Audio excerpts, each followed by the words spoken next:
ونصلي ونسلم على رسوله الكريم اما بعد فاعوذ باللہ من الشیطان الرجیم بسم اللہ الرحمن الرحیم۔ آپ کے سامنے حاضر ہوں، سب سننے والے ناظرین سامعین کو السلام علیکم۔ سلسلہ میرے پیارے آقا کی پیاری پیاری باتوں کے سلسلے میں کچھ باتیں آپ تک پہنچاؤں گا۔ ابو درداء رضی اللہ تعالی عنہ نبی صلی اللہ علیہ وسلم سے بیان کرتے ہیں، آپ فرماتے ہیں میزان میں سب سے بھاری چیز اچھا اخلاق ہوگا۔ یہاں پر ایک اور حدیث پاک آپ کو سناؤں گا۔ عبداللہ بن عمر رضی اللہ تعالی عنہما سے مروی ہے، انہوں نے کہا کہ نبی صلی اللہ علیہ وسلم سے سوال کیا گیا، لوگوں میں بہترین کون ہے؟ آپ نے فرمایا جس کا اخلاق سب سے اچھا ہوگا۔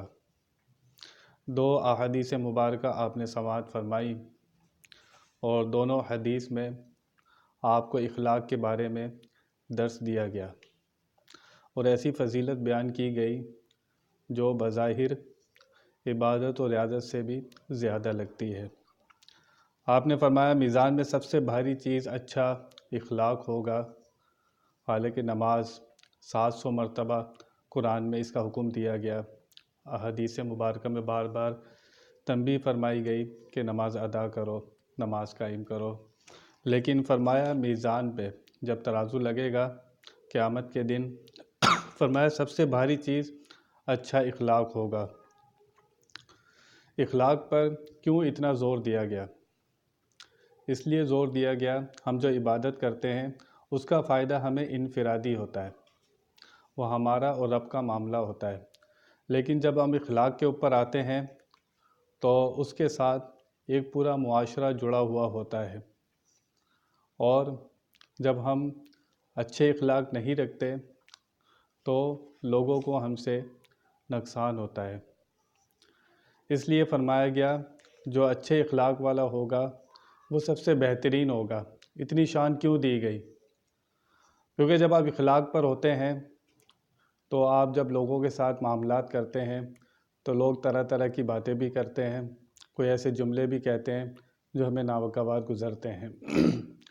جب انسان اخلاق کے کمال پر ہوتا ہے تو اس کے اندر برداشت پیدا ہوتی ہے اور صبر پیدا ہوتا ہے اور اس کے اندر حلم پیدا ہوتا ہے، اور اس کا اس وقت امتحان ہوتا ہے کہ انسان اپنے اخلاق کے اوپر قائم رہ کر کیا غصے کو پی جاتا ہے یا بالکل پاگلوں کی طرح اس کا اظہار کرتا ہے۔ اس لیے نماز، روزہ، حج، زکوٰۃ یہ بہت ضروری ہیں، لیکن آپ نے دیکھا ہوگا نماز پڑھنے والے بھی اور زکوٰۃ دینے والے بھی، حج کرنے والے بھی اخلاق سے بالکل آپ کو عاری نظر آتے ہیں۔ اس کی وجہ یہی ہوتی ہے کہ جو چیز ان کو اپنے اندر اس کو شامل کرنا تھا، اپنی ذات کا حصہ بنانا تھا، اور وہ تھا اچھا اخلاق۔ اور آپ کا اخلاق پتہ چلتا ہے جن کی گردن آپ کے ہاتھ میں ہو، آپ کی بیوی ہے، آپ کے بچے ہیں، آپ کے گھر والے ہیں، اور ان لوگوں کے ساتھ اخلاق کا پتہ لگتا ہے جن کے ساتھ آپ بے لوث ہوتے ہیں، جن سے آپ کو کوئی مطلب نہیں ہوتا، وہاں آپ کے اخلاق کا پتہ چلتا ہے۔ اور جب اوپر کے لوگوں کا آپ اخلاق دکھاتے ہیں یا دوستوں میں دکھاتے ہیں یا اپنے آفس میں دکھاتے ہیں جن کی گردن آپ کے ہاتھ میں ہے، وہاں تو آپ کو مجبوری اخلاق دکھانا پڑتا ہے، وہاں بھی اخلاق نہیں دکھائیں گے تو آپ کی نوکری بھی نہیں رہے گی۔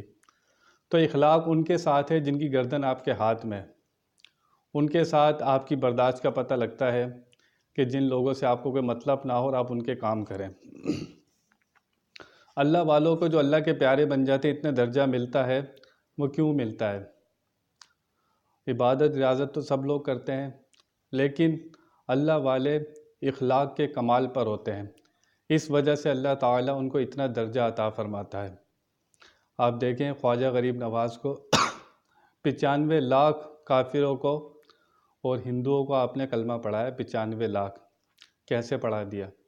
آپ کا اخلاق کمال پر تھا، آپ کے ارد گرد مخلوق جمع رہتی تھی، لوگ آپ کے ارد گرد کیوں آتے ہیں؟ آپ کے اخلاق کو دیکھ کر آتے ہیں۔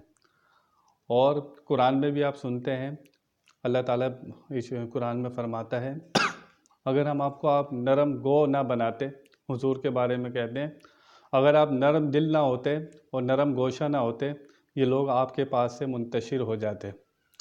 تو نرم دل ہونا، نرم گوشہ ہونا اور اخلاق کے کمال پر ہونا یہ نبیوں کی سنت ہے۔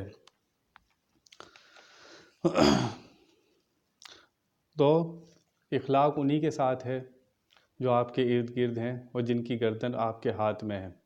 ان لوگوں کے ساتھ اخلاق دکھائیں، اور باہر جو اخلاق دکھاتے ہیں ہم دوستوں کے ساتھ اکثر ریاکاری ہوتی ہے اور اپنی واہ واہ کرانا ہوتی ہے کہ ہم لوگ بہت اچھے ہیں۔ لیکن انسان اچھا کب ہوتا ہے؟ جب اس کے اپنے گھر والے اس کو اچھا بولیں، جب اس کی بیوی اس کو اچھا بولے، اس کے بچے اس کو اچھا بولیں۔ ایسا نہ ہو کہ انسان ایسا ہو گھر میں آئے تو آپ کے ہی بچے آپ سے سہم کر بیٹھ جائیں، ڈر کے بیٹھ جائیں۔ لوگ جب آپ سے ڈر کر آپ سے بات نہیں کرتے آپ کیا سمجھتے ہیں اب اخلاق کے کمال پر ہیں؟ نہیں، اخلاق کے کمال پر جب ہوتے ہیں کہ کوئی بھی چھوٹا بچہ ہو یا کوئی بھی کسی شخص کا کوئی بھی مرد ہو، کوئی شخص ہو، کیسا بھی ہو، وہ بے ڈرے بے جھجک آپ سے بات کر سکے۔ آپ کا اخلاق بڑوں کے ساتھ، بچوں کے ساتھ، والدین کے ساتھ اور امیروں کے ساتھ، غریبوں کے ساتھ، سب کے ساتھ آپ کا اخلاق ایک جیسا ہونا چاہیے۔ تو آپ سن چکے کہ اتنی شان کیوں ملی انسان کو، حضور نے اتنی آپ کو بشارت کیوں دی کہ سب سے اچھا انسان کون ہے؟ حضور سے پوچھا گیا، فرمایا گیا جس کے اخلاق اچھے ہیں۔ کیونکہ اخلاق کا آپ 24 گھنٹے آپ کا امتحان ہے اخلاق کے ساتھ۔ 24 گھنٹے آپ جب لوگوں کے ساتھ ملتے ہیں، معاملات کرتے ہیں، تو پھر آپ کو وہاں پہ برداشت اور صبر اور اپنا حلم دکھانا پڑتا ہے، جس کی وجہ سے آپ کو بہت مشکل پیدا ہو سکتی ہے۔ اس لیے اس کے لیے شان بھی آپ کو بہت دی گئی کہ اگر آپ کے لیے مشکل ہے تو درجہ بھی بہت اونچا رکھا گیا۔ تو جو کچھ بیان ہوا اس پہ اللہ تعالی ہمیں عمل کرنے کی توفیق عطا فرمائے۔ وآخر دعوانا الحمد للہ رب العالمین۔